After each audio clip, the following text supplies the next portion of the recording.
Muy buenos días, jóvenes. La clase de hoy vamos a repasar el tema número 2 que trata sobre la nomenclatura de los compuestos inorgánicos.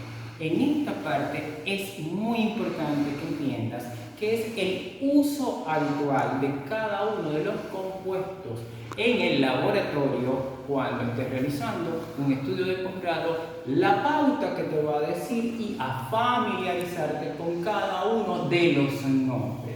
Así, en el primer evaluativo tuvimos que enfrentarnos a estas dos sales. La primera la denominamos fosfato dibásico de sodio y es un término que se construye sumando cada uno de los elementos constitutivos de esa sal. Así tenemos el grupo fosfato, tenemos los dos átomos de sodio y al hidrógeno para construir un único nombre. ¿Qué es lo importante del nombre?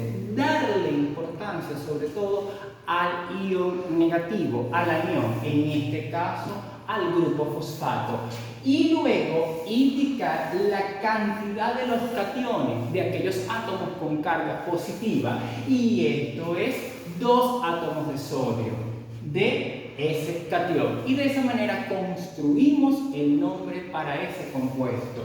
Ahora, en el siguiente caso tenemos, además del anión fosfato y del mismo catión, la presencia de 7 moléculas de agua. Y ahí estribaba la pregunta del evaluativo, que me dijeran cuál era la diferencia entre el fosfato monobásico de sodio heptahidratado y el fosfato monobásico de sodio anhidro. Para eso, ustedes calcularon muy bien en todos los casos el peso molecular de cada uno de los compuestos que se señalaba. Y por supuesto, al tener 7 moléculas de agua, estamos hablando de una diferencia en peso molecular. Entonces, la siguiente diferencia que ustedes tenían que comenzar a intuir es que uno poseía agua, 7 moléculas en total, y el otro, anhidro, significa ausencia de agua. Ahora, no te puedo repetir el nombre del fosfato monobásico de sodio y colocar la palabra anhidro porque no es correcta desde el punto de vista de la nomenclatura. Es decir, en el caso del fosfato monobásico de sodio heptahidratado, dejamos para el final del nombre a las moléculas de agua. Y de esa manera comenzamos con estas dos sales a intuir la diferencia en este tipo de compuestos inorgánicos. Y además, esta diferenciación entre la cantidad de cationes es importante, porque el fosfato dibásico de sodio se comporta como una base, en tanto el fosfato monobásico de sodio se comporta como un ácido, y eso permite ajustar el pH de un buffer fosfato salino que necesitamos para experimentos en el laboratorio. La clase de nomenclatura la centramos en los compuestos binarios, es decir, aquellos que están constituidos por 2 átomos. Uno de los ejemplos, por ejemplo, era el de el bromuro de plata. ¿Cómo llegamos a ese nombre? Nuevamente, dándole importancia al anión, es decir, aquello de los átomos con carga negativa, y luego dejando al catión de último. Así, con el uso de la preposición de, el nombre es bromuro de plata. Pero también lo podemos señalar como bromuro de plata y luego señalar la valencia para el átomo de plata, que es 1 positivo. ¿Qué te indica la valencia? La capacidad que tiene ese átomo para combinarse con otro. Ahora bien, los nombres atienden según las reglas de la Comisión Internacional de Química Pura y Aplicada, IUPAC, a nomenclaturas de sustitución, nomenclaturas de adición y nomenclaturas de composición, donde el mismo compuesto puede tener varios nombres. Y muchas veces el que utilizamos es el nombre común porque es el de uso más extendido.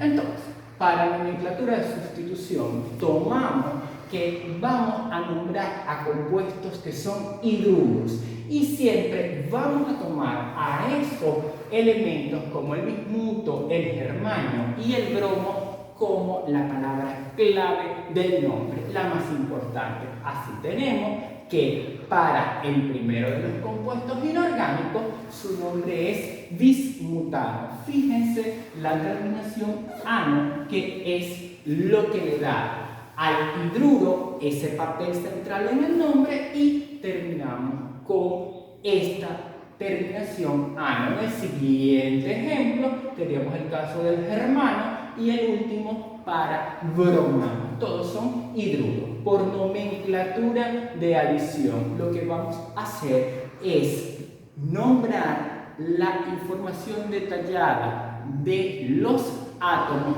cuántos átomos hay para construir ese nombre. Y así tenemos un compuesto de uso diario en nuestras casas, el ácido bórico. Es lo que está contenido en el boro camfor, aquel talco que utilizamos para nuestros pies y para evitar el crecimiento de bacterias y de hongos que pueden causar, por ejemplo, una micosis. Así, el ácido bórico, que es el nombre común, de acuerdo a la nomenclatura de adición, que es mucho más informativa, da el siguiente nombre: trihidróxido boro. ¿Por qué? Porque ese ácido bórico lo podemos representar entre corchetes y la palabra trihidróxido sale de los 3 radicales OH de la molécula, y finalizamos con el nombre. En este caso, el boro es un elemento no metálico de la tabla periódica.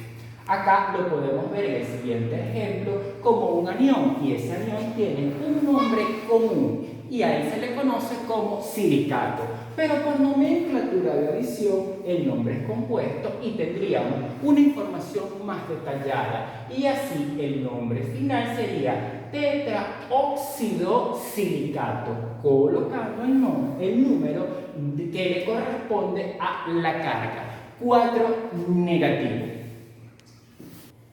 Continuando con la nomenclatura de adición, tenemos ahora el caso de un ácido fuerte. Hablamos de ese efecto corrosivo que tiene el ácido sulfúrico, el más temido de todos. Incluso si vamos a preparar una solución diluida de ácido sulfúrico en agua destilada, debemos colocarlo en baño de hielo.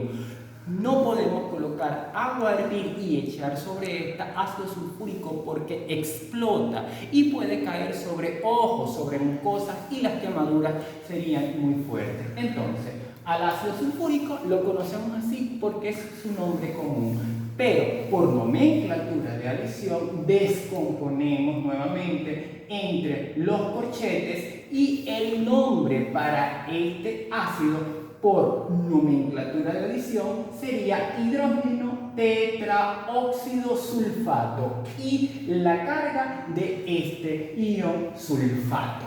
En el siguiente ejemplo tendríamos un nombre que se construye de manera muy informativa, da hasta el número de átomos de cada elemento: dihidrógeno tetraóxido manganato.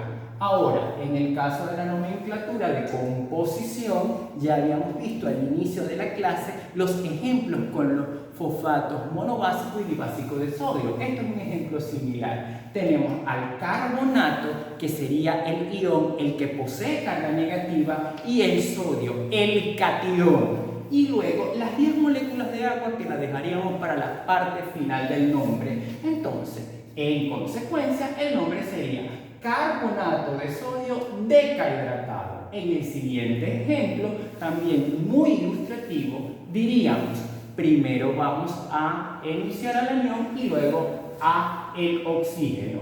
Diyoduro de pentaoxígeno, porque son 5 los átomos de carbono. Para el caso de los óxidos, vamos a utilizar 2 tipos de nomenclatura para nombrar un único ejemplo: la nomenclatura tradicional y la nomenclatura stock.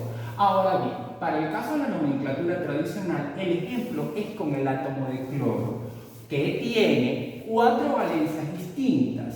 ¿Y dónde conseguimos esas valencias? Nuevamente en la tabla periódica. ¿A qué se refiere la valencia? La capacidad que tiene entonces de combinarse cada átomo. Las valencias serían +1, +3, +5 y +7. Aquí destaca sobre todo el uso de terminaciones y de esa manera, de acuerdo a la terminación del nombre, vamos a saber que estamos en presencia de nomenclatura tradicional. Para la valencia más alta, la terminación es ico. Para el 5 sería oso. Para el 3, que serían las valencias más bajitas, 3 y 1, es un nombre combinado. Dejamos una rayita para el átomo que se trate, por ejemplo, perclórico, y sería más 3, y luego el sufijo hipo y la terminación oso. Hipocloroso cuando su valencia sea de 1. Un ejemplo. En el caso del óxido perclórico, sabemos que la valencia con la que está trabajando el cloro es la más alta por la terminación ico. Ahora, por nomenclatura el nombre sería óxido de cloro y destacamos la valencia de igual forma, pero entre paréntesis y en números romanos. Óxido de cloro 7. Para finalizar con la nomenclatura de algunos compuestos inorgánicos, vamos a colocar cualquiera de las nomenclaturas, incluso los nombres de uso común son válidos.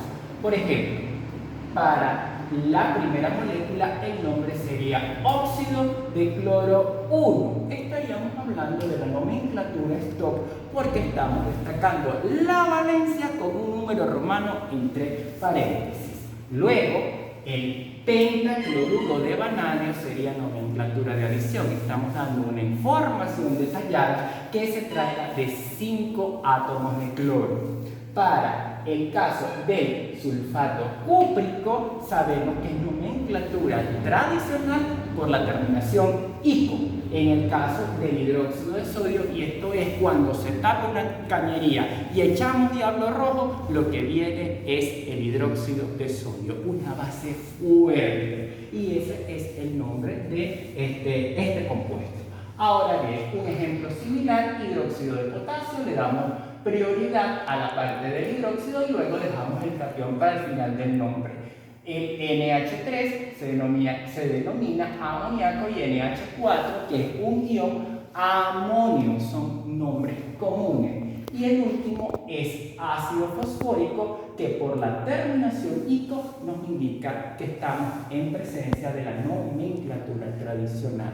Nuevamente, el objetivo de la clase es destacar la importancia que los nombres de los compuestos inorgánicos atienden a distintos tipos de nomenclatura que siguen pautas internacionalmente aceptadas para asignar un nombre y dar la mayor cantidad de detalle posible y eliminar designaciones ambiguas. Por la atención prestada, muchísimas gracias.